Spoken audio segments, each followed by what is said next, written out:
24/7 Balita. We have another exclusive news for today. Globalization. What is this globalization? And how does it impact the education? We have Miss Sherwina Ubara for the 24/7 Balita. Yes, good morning. I'm Sherwina Ubara and I will discuss a very important topic in the external development, the globalization. Globalization. When you say globalization, it is the act or process of globalizing, the state of being globalized. The term globalization means integration of economies and societies through cross-boundary flows of information, ideas, technologies, goods, services, capital, finance, and people. Since the inception of the public school system in 1901, the Philippines has been inundated with education challenges, starting with its curriculum, teachers, facilities, school supplies, language policy, governance, among others. In the past, there were many policies and programs implemented to arrest and address these problems, and with the aim of improving the quality of education in the country and more specifically in the public school system. We always hear in local and national news as well as we read in the national dailies and critical blogs and posts in the social networking sites on the perennial problems of our education system. It seems that many sectors of our society are interested in education, but we still lack the needed resources and maybe the right political will to really elevate the stature of education in the country. To some, they are already tired of discussing the issues and possible solutions because we are not moving toward a higher level of development. Some people even chose to vote by their feet, meaning to say they are migrating to other countries because of the frustration that they have, not only in the education scenarios, but to the entire Filipino society. But for many, we are untiringly exploring and navigating the uncharted territories which will bring us to development by hopefully solving our education baggage. With the advent of globalization, almost all our cultural life as a nation is affected, directly or indirectly. Globalization is the flow of technology, economy, knowledge, people, values, and ideas across the borders. Globalization affects each country in a different way due to a nation's individual history, tradition, cultures, and priorities.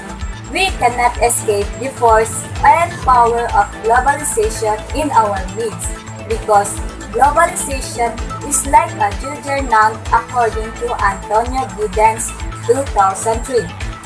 In the context of education, globalization has been here silently and effectively manipulating our educational system.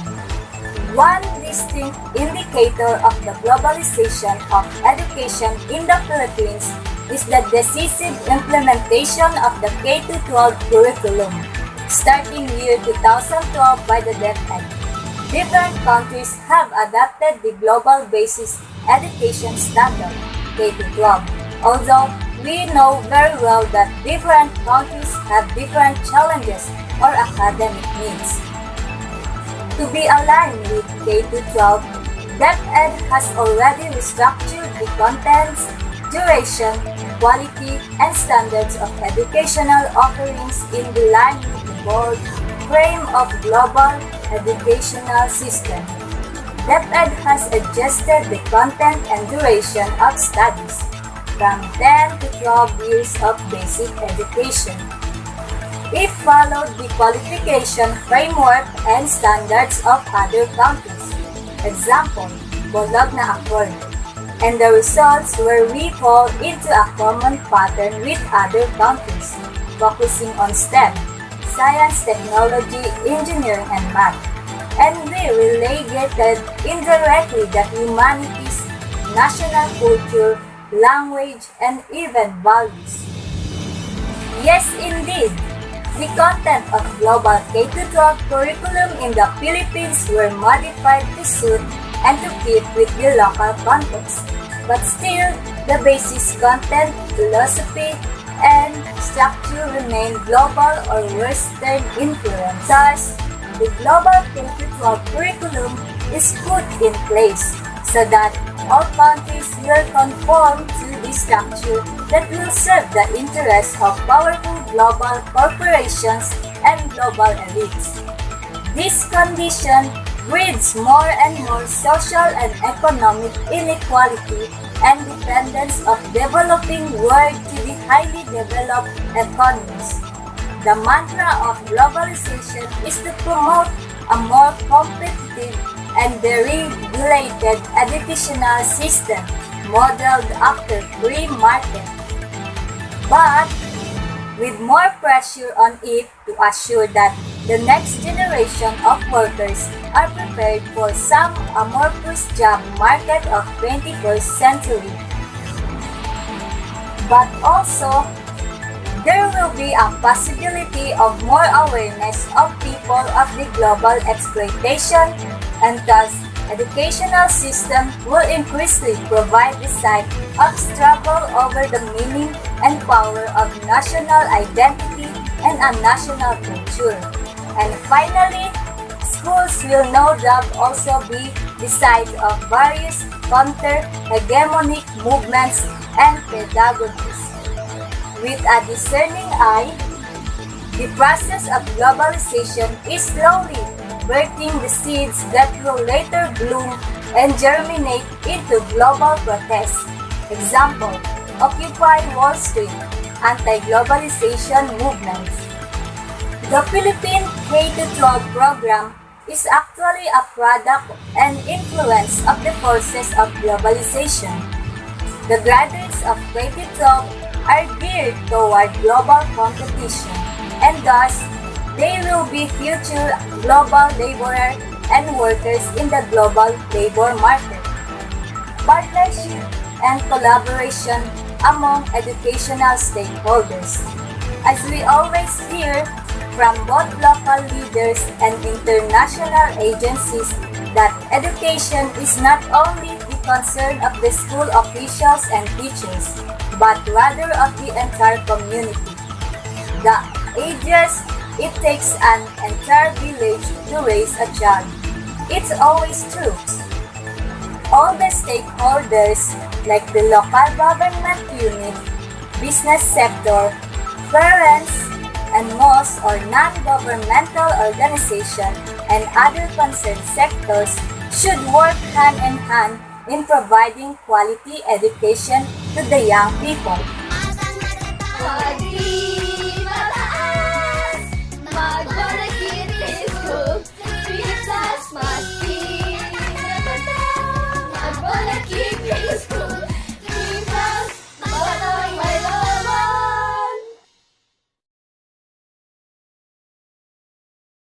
Economic globalization. It is the development of trade system within transnational actors such as corporation or malls. Financial globalization can be linked with the rise of global financial system with international financial exchanges and monetary exchange. Stock market, for instance, are a great example of financially connected global world. Since when one stock market has a decline, it affects other markets negatively as well as the economy as a whole.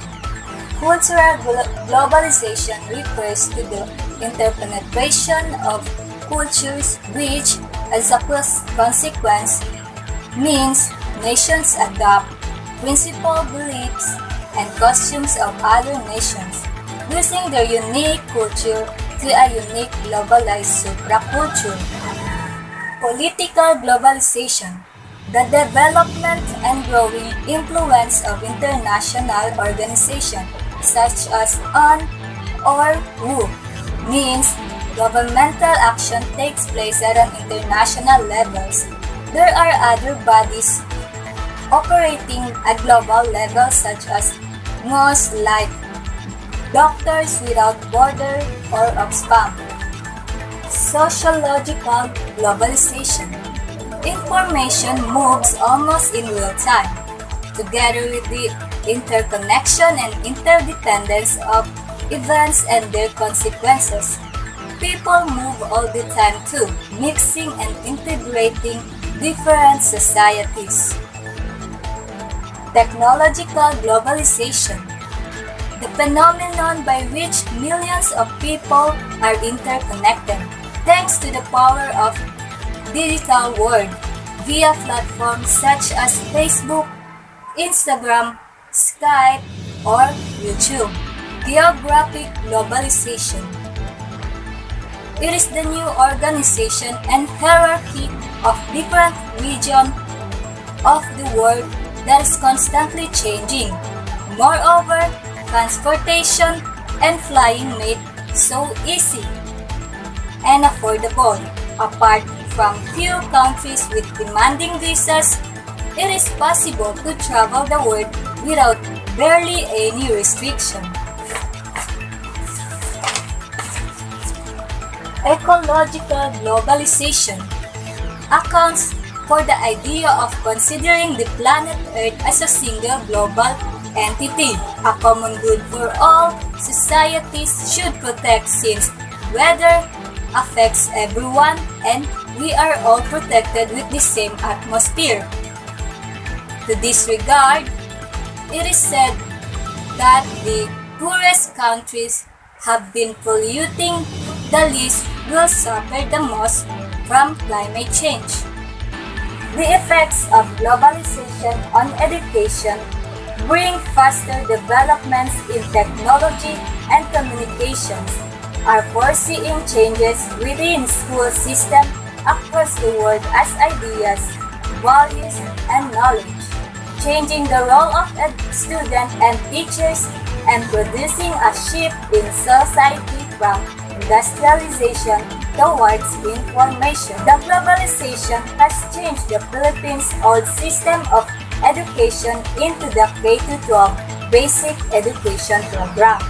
Shaping education for the 21st century has not really changed what basic education should be. Next is the advantages and disadvantages of globalization in the Philippines. Advantages. Knowledge is spread throughout the world, which creates a more knowledgeable populace. Standards are held in cross-country education. Literacy increased overall. Disadvantages. Powerful countries like the US or China exert their values over others because of their influence. The world becomes less intellectual diverse. Smaller countries have less power and say in governing their own values. Let's watch this video about the opinion of our President Duterte sa globalization. Mike, andito tayo sa isa sa mga resort dito sa Danang at biglang naisingit na sa schedule ng Pangulo itong event niya sa Filipino community. Dapat daw ay si Foreign Affairs Secretary lamang Alan Peter Cayetano ang harap sa ating mga kababayan. Pero napagbigyan ng Pangulo ang ating mga kababayan dito sa Danang. Kanina nga sa speech, ang sabi ng Pangulo tungkol sa globalisasyon ay baka kailangan na nating isipin kung napapakinabangan ba yan ng mga maliliit na bansa tulad ng Pilipinas. 21 mga leader ng iba't ibang bansa ang dumadalo ngayon sa APEC Summit dito sa Danang, Vietnam. Si Pangulong Duterte ang ginawang keynote speaker sa APEC CEO Summit. Chairman din kasi siya ng ASEAN. Ang ASEAN ay mahalagang partner din ng Asia-Pacific Economic Cooperation o APEC na may mga miyembro mula sa kanluraning bansa. Ang paksa ng Pangulo, Globalization o ang tila pagliit ng mundo dahil sa lumalawak na ugnayan ng iba't ibang bansa. Diretso ang mensahe ng Pangulo, hindi raw laging mabuti ang globalization dahil dito tila na pag-iiwanan ang mga maliliit na bansa. We must ensure that globalization does not lead to wealth generation, but equitably wealth distribution as well. Kaya dito raw dapat pumasok ang kahalagahan ng mga organisasyong tulad ng APEC at ASEAN ang tulungan ang mga maliliit na negosyante. APEC will only be relevant if prosperity is shared by all. Mismo ang chairman ng APEC CEO Summit ang nag-imbita kay Pangulong Duterte para maging keynote speaker siya dito o pangunahing tagapagsalita. Pero hindi lamang nagkasa sa pagtalumpati ang Pangulo, tumanggap siya ng tanong mula sa mga negosyanteng nakinig sa kanya. Tinanong ulit ang Pangulo kung bakit tila may agam-agam siya sa globalization. Sabi ng Pangulo, tila ang nakikinabang lamang dito ay ang mga malalaking bansa. Inahalimbawa niya ang Pilipinas kung saan napipilit na magtrabaho raw ang maraming Pilipino sa ibang bansa na may malalaki at malalakas na ekonomiya. Globalization, to a certain extent, has really damaged poor economies. Globalization by itself is the deprivation of some and those that we call left behind. Pagkatapos ng kanyang talumpati, may ilang mga APEC participants ang pumunta at nagpa-picture kay Pangulo.